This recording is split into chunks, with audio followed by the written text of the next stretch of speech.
Donc, bon matin, c'est vraiment un plaisir pour moi de vous apporter la parole. J'aimerais continuer dans cette série de messages que j'avais commencé la semaine passée concernant le fondement. Hein.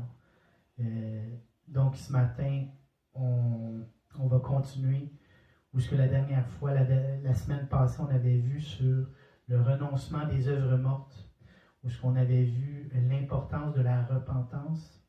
On avait vu à propos de la justification ainsi que la sanctification. Pour ma part, c'est des points d'ancrage. C'est pour tous les disciples de Jésus, on est appelé à être solidement enracinés dans la parole de Dieu. Dans la parole de Dieu, elle est ce qui nous ancre dans la personne de Jésus-Christ. Et donc, nous allons continuer à propos, dans ce message-là, à propos, dans ce même texte que nous avons vu la semaine passée. Et je vais inviter Maë Beauchamp à lire dans Hébreux, chapitre 6, versets 1 à 3. C'est pourquoi, laissant les éléments de la parole de Christ, tendons à ce qui est parfait, sans poser de nouveau le fondement du renoncement aux œuvres mortes, de la foi en Dieu, de la doctrine des baptêmes, de l'imposition des mains, de la résurrection des morts et du jugement éternel. C'est ce que nous ferons si Dieu le permet. Merci Maë pour cette lecture. Donc, je voudrais voir avec vous ce matin sur le sujet de la foi en Dieu. Il y a quelque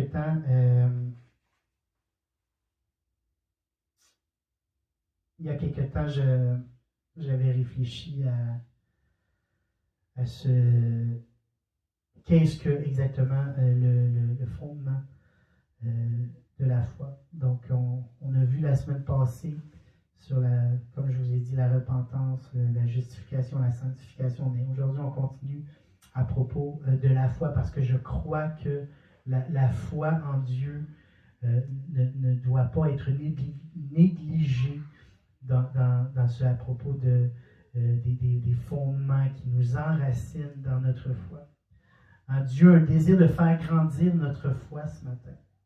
Et ma prière ce matin, c'est « Seigneur, augmente ma foi ». Comme dans Luc chapitre 17, verset 5, les disciples avaient fait cette même prière « Seigneur, augmente ma foi ». Donc j'aimerais vous parler de 4 aspects de la foi.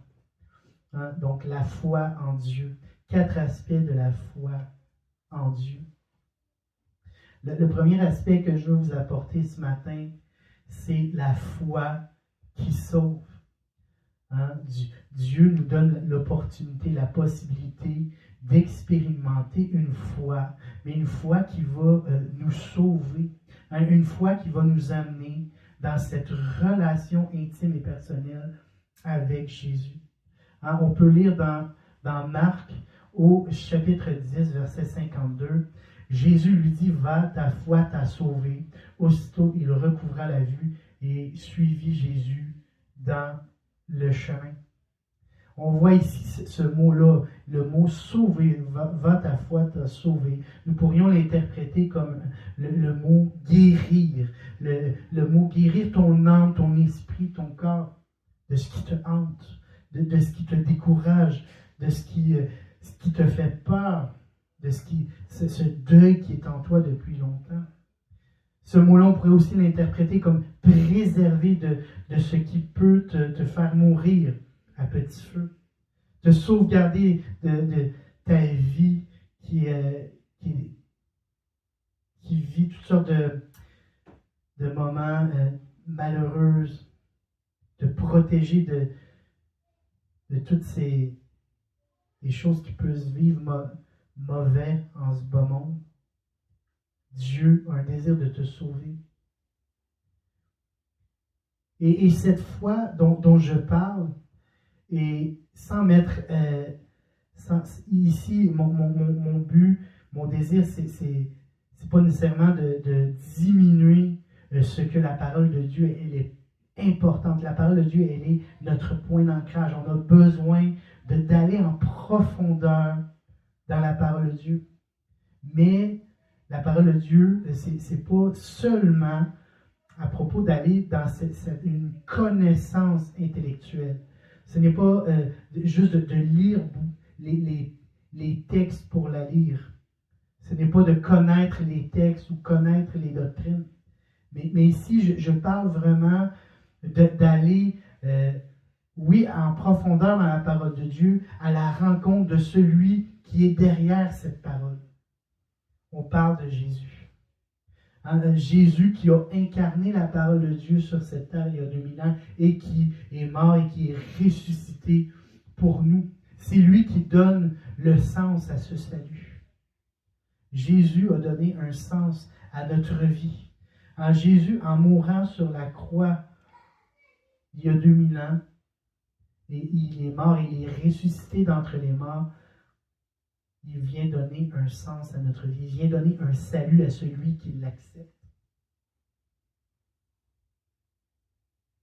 Et ici, j'aimerais vous dire que c'est la plus belle chose que quelqu'un peut faire dans sa vie que de se tourner vers Jésus, de croire en sa parole, de croire en ce qu'il a fait. Et comme dans Matthieu chapitre 6, où ce que Jésus apprend à ses disciples comment prier, et il dit, quand tu pries, entre dans ta chambre, ferme ta porte et prie ton Père qui est là, dans le lieu secret, et ton Père qui voit dans le secret te le rendra.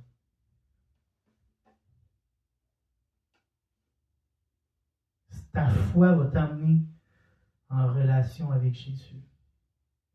Une foi qui sauve, une foi qui est alimentée, inspirée par ta parole de Dieu, par la parole de Dieu, ça va t'amener dans ce lieu secret avec Dieu. Il va te parler, il va te communiquer. Tu vas lui communiquer avec sa parole dans la prière et ta foi va grandir. C'est une foi qui sauve. La foi qui sauve va t'amener dans cette relation avec Jésus. Il s'agit de l'âme, de l'esprit, qui réalise que Jésus est ce qui est de plus important avec la parole de Dieu. Dans Romains, chapitre 10, versets 9 et 10, il est écrit, « Si tu confesses de ta bouche le Seigneur Jésus, et si tu crois dans ton cœur que Dieu l'a ressuscité des morts, tu seras sauvé. Car c'est en croyant du cœur qu'on parvient à la justice, et c'est en confessant de la bouche qu'on parvient au salut. » C'est par la foi qu'on parvient au salut, en croyant du cœur. Et nous serons sauvés. Deuxième chose que je veux exprimer ce matin,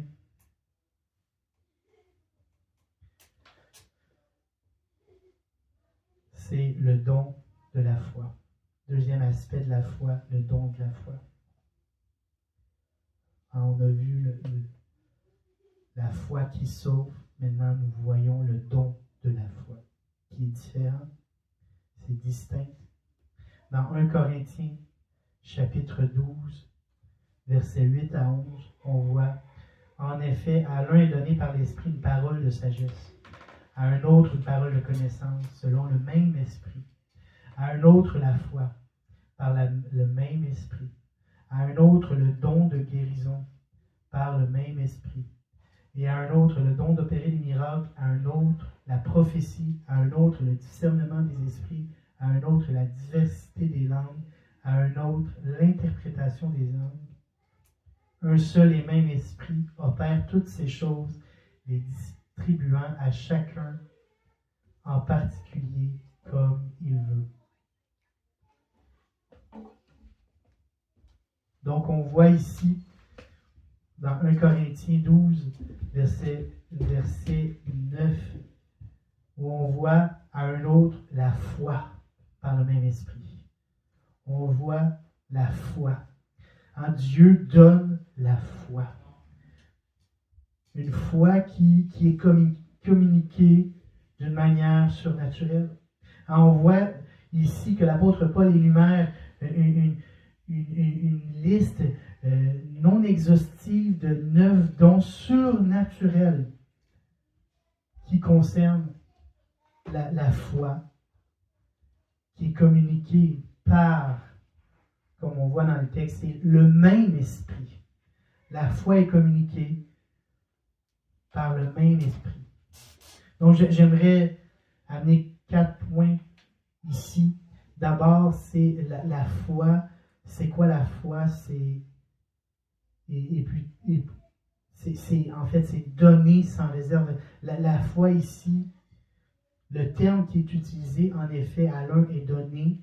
On voit que c'est le terme, c'est vraiment, c'est donner sans réserve et même, il y a l'aspect de l'engagement où ce que Dieu s'est engagé alors qu'il a donné son Fils, alors qu'il a donné son Esprit, bien, il s'est engagé à être là afin de nous donner, afin de nous communiquer sa grâce.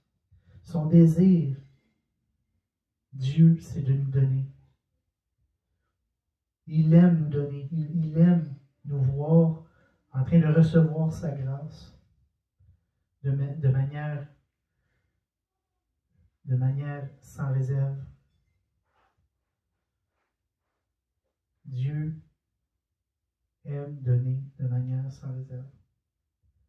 Et j'aimerais dire à quelqu'un ce matin que Dieu veut donner une foi surnaturelle, une foi qui vient d'en haut, une foi qui est communiquée,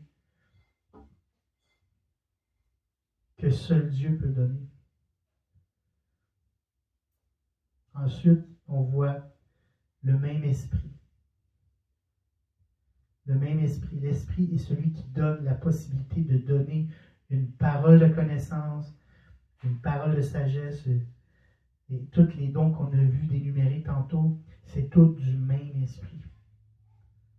L'esprit qui opère, c'est le même depuis 2000 ans et depuis le début, depuis la création du monde, on a toujours le même esprit. L'esprit de Dieu qui se mouve, qui opère, qui manifeste sa grâce.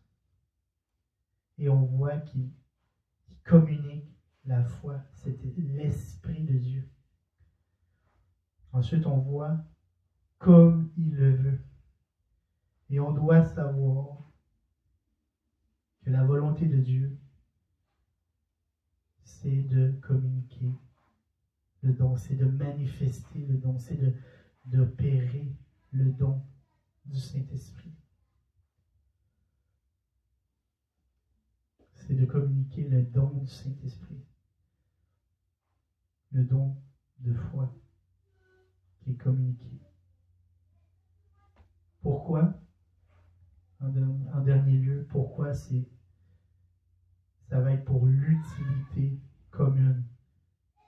C'est pour que l'un et l'autre puissent profiter, pour que l'un ou l'autre puisse profiter de la grâce de Dieu. Puisse profiter de ce que Dieu est en train de faire. Si tu as un don,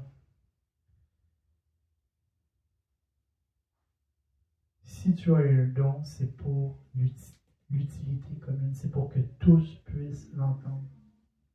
Si tu as un don et que tu ne l'utilises pas pour le bien de tous, le don que tu as ne sert à rien. La volonté de Dieu, c'est que nous puissions, alors que nous recevons ce que Dieu nous donne, nous puissions le redonner ensuite.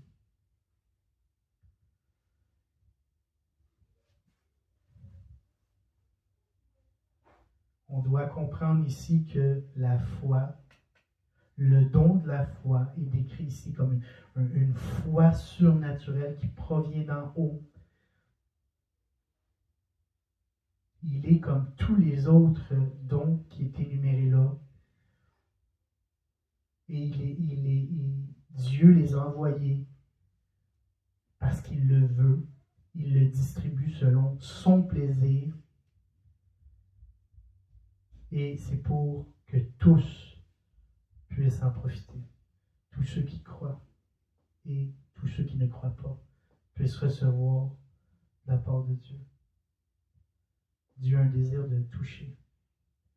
Dieu a un désir de transformer. Dieu a un désir de guérir.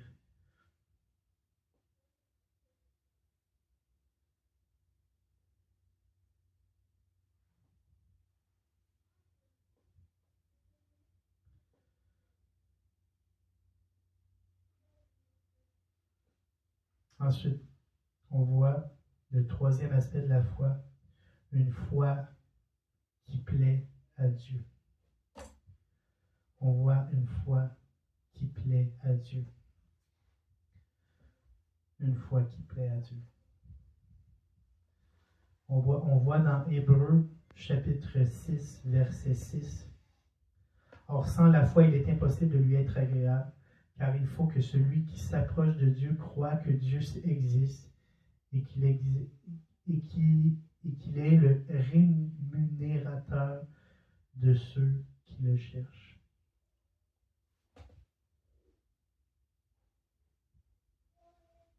Hébreux chapitre 11, verset 6.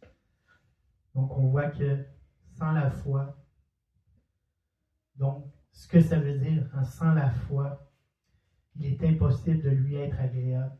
Donc si on croit en lui, on lui est agréable. On est agréable à Dieu. Dieu a du plaisir. Dieu a un désir de faire grandir notre foi en lui ce matin. Dieu veut nous voir avec une foi qui grandit en lui.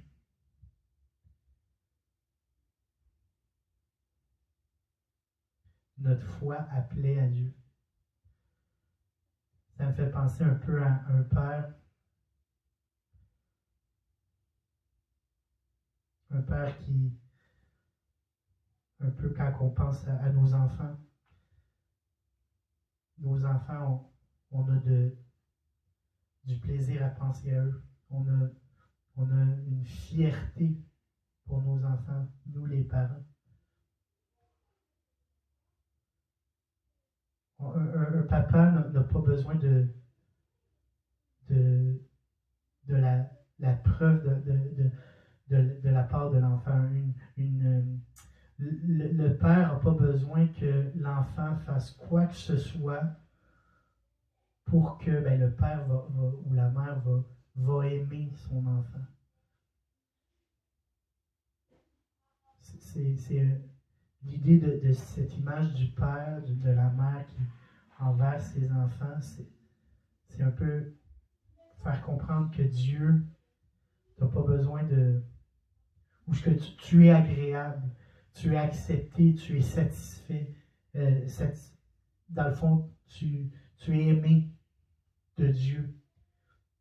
Peu importe ce que tu fais, peu importe ce que tu vis, la période de vie dans laquelle tu es, peut-être que tu es dans un désert. Ce matin, cette parole est pour quelqu'un qui a besoin d'entendre que même s'il est dans le désert, Dieu a un plaisir en nous. Il prend plaisir à nous relever alors que nous sommes dans le désert.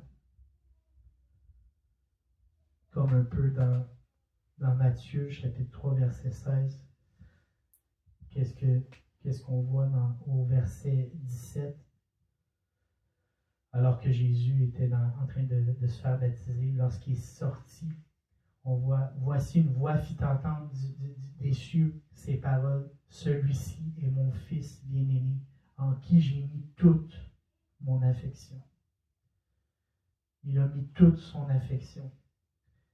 Et je crois que Jésus a de l'amour pour toi. Hein? Jésus a de l'amour pour moi. Jésus a de l'amour pour nous. Hein? Nous sommes appelés à avoir cette foi Une foi qui ne dépend pas de nos trucs à nous, de notre mérite,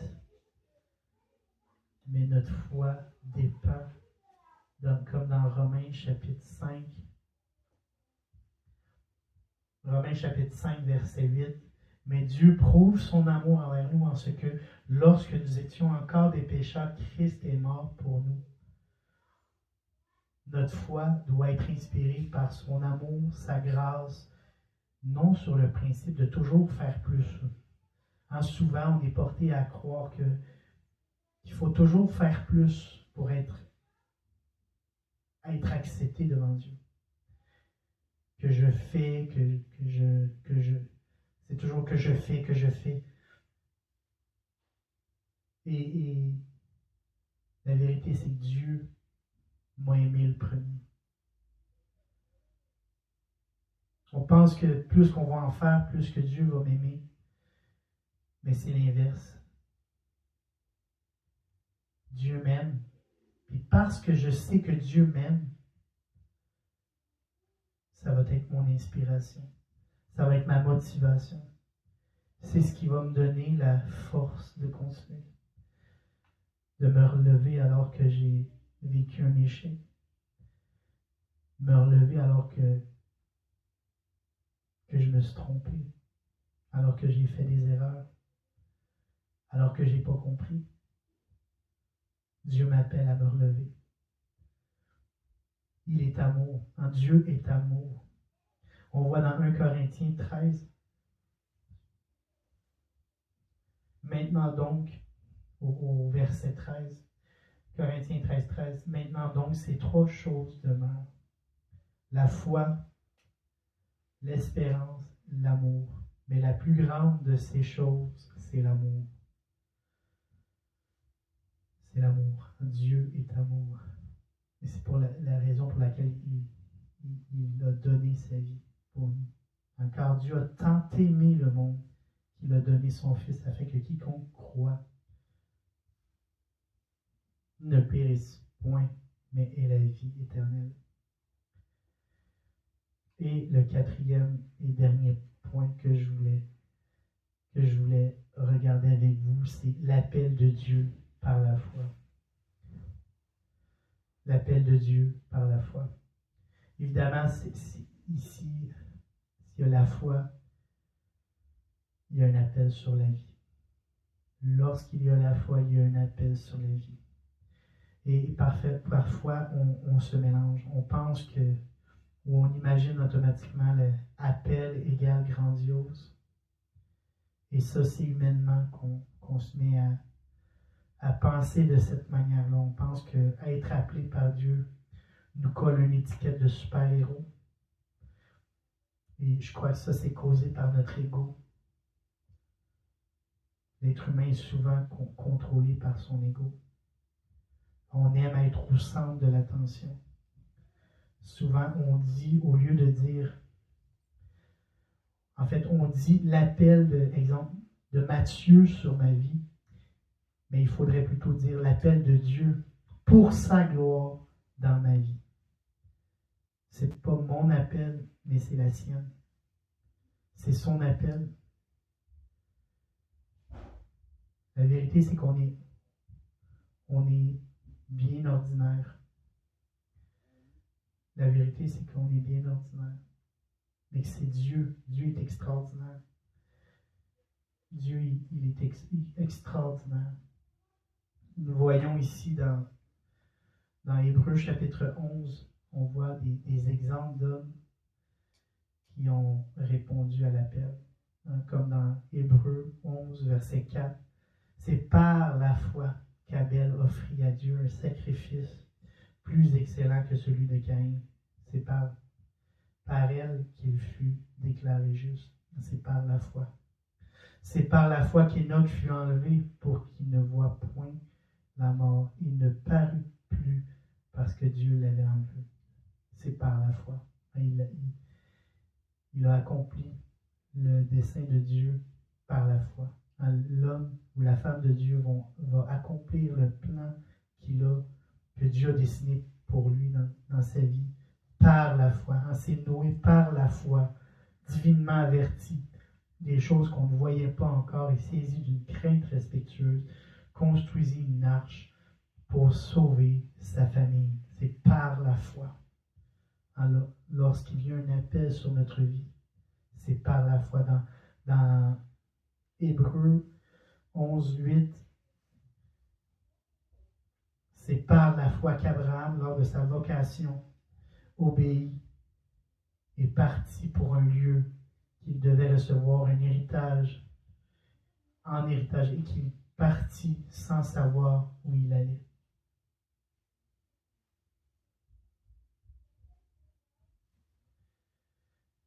Et puis, c'est par la foi qu'il vint s'établir dans la terre promise comme dans une terre étrangère, habitant sous des tentes, ainsi qu'Isaac et Jacob, les co-héritiers de la même promesse. On voit le verset 8 et 9. C'est par la foi. Il y a ici quelques mots que je voudrais faire ressortir. Des mots intéressants.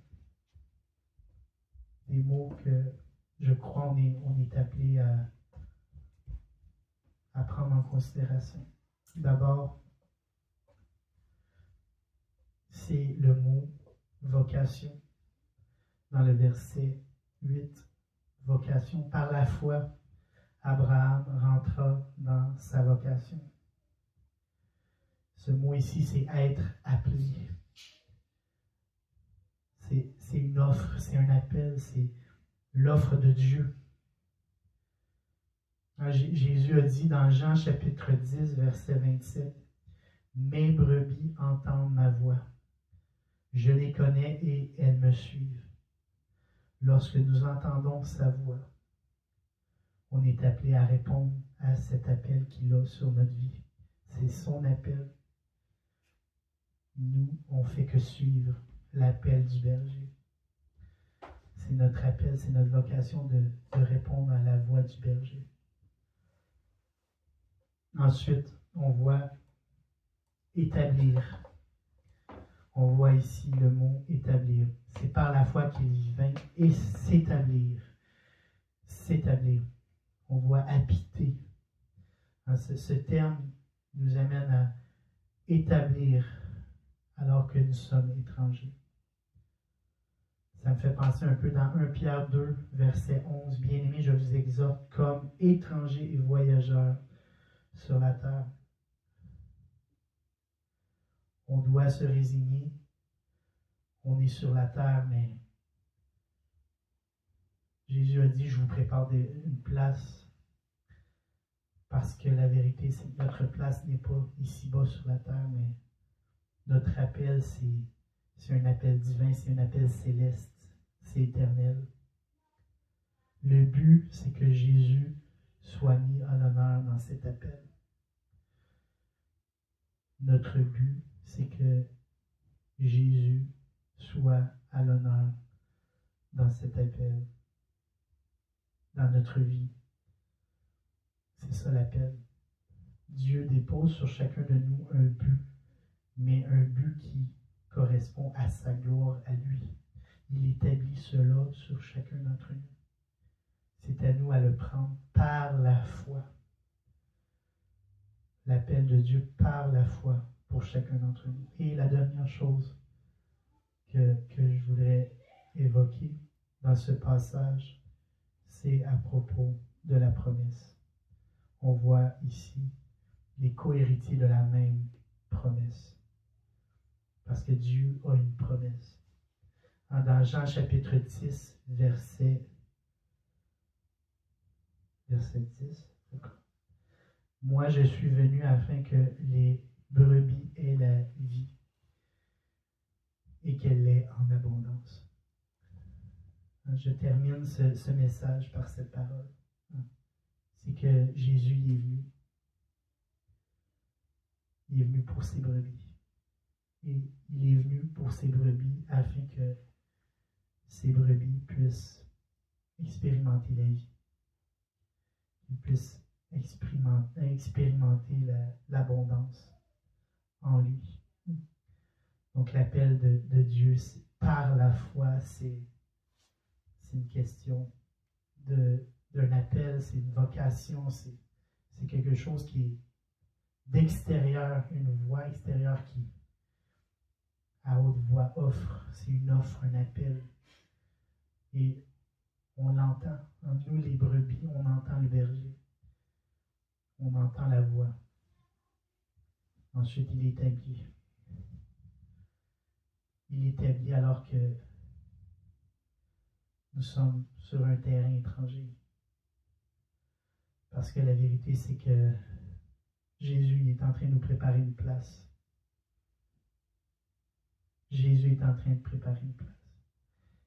Et on doit aspirer à cet endroit qui est celui que Dieu va nous avoir préparé. Et on est appelé à regarder à ce lieu céleste, à regarder à ce berger qui nous prépare cette vie et cette vie en abondance. Donc alors que je termine, j'aimerais ça juste qu'on puisse fermer les yeux. Là où on est, là où on se prononce, que ce soit ici avec moi ou là où vous m'écoutez. Cet appel ce matin à la foi. Cet appel ce matin à la foi qui sauve. C'est un appel à la repentance. Alors que je fais cet appel, peut-être que tu n'as jamais entendu à propos du royaume de Dieu. Et Jésus se promenait de lieu en lieu en annonçant ce même message, l'appel à la repentance et au pardon des péchés. Repentez-vous et croyez en la bonne nouvelle. En Jésus, il est venu mourir sur la croix pour tes péchés ce matin. Et tu n'as qu'à te tourner vers lui. Seigneur, je te demande pardon pour mes péchés. Je reconnais ce matin que je suis un pécheur, mais que en mourant sur la croix, tu as pris mes péchés. C'est un appel au pardon ce matin. C'est par tes meurtrissures, Jésus, que je suis guéri ce matin. Et ce matin, c'est un appel un désir de nous communiquer de tes dons. Le don de la foi ce matin. Dieu a un désir de communiquer le don de la foi. Il veut communiquer le don de la foi ce matin à quelqu'un qui veut le recevoir. Une foi surnaturelle, une foi qui peut, la Bible dit que par la foi, on peut déplacer des montagnes. Donc, ce don veut être transmis ce matin. Il suffit de le recevoir par la foi. Au nom de Jésus. Seigneur Jésus, augmente ma foi ce matin. Dans le nom de Jésus, viens opérer quelque chose qui vient que de toi, qui dépend que de toi ce matin.